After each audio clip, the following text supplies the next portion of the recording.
গোপালগঞ্জে জেলা বিএনপির নতুন আরও একটি কার্যালয় উদ্বোধন করলেন জেলা বিএনপির নেতাকর্মীরা। রবিবার বিকেলে শহরের বড় বাজার ভবনের 2 তলায় এই কার্যালয় উদ্বোধন করা হয়। এ সময় জেলা বিএনপির স্থানীয় নেতাকর্মীরা উপস্থিত ছিলেন। এরপর সেখানে আলোচনা সভা অনুষ্ঠিত হয়। আলোচনা সভায় ভার্চুয়ালি যোগ দিয়ে বক্তব্যে বাংলাদেশ জাতীয়তাবাদী দল বিএনপির কার্যনির্বাহী কমিটির সহ সাংগঠনিক সম্পাদক সেলিমুজ্জামান সেলিম, কেন্দ্রীয় স্বেচ্ছাসেবক দলের সভাপতি এস.এম. জিলানী সহ স্থানীয় নেতারা।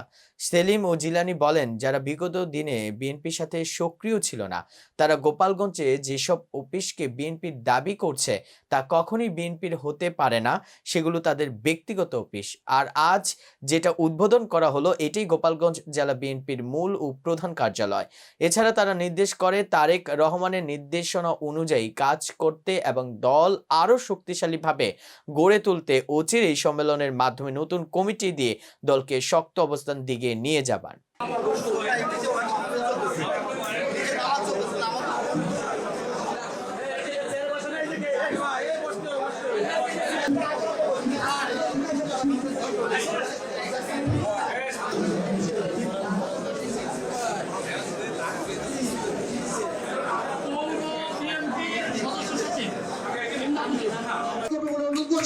সেই সব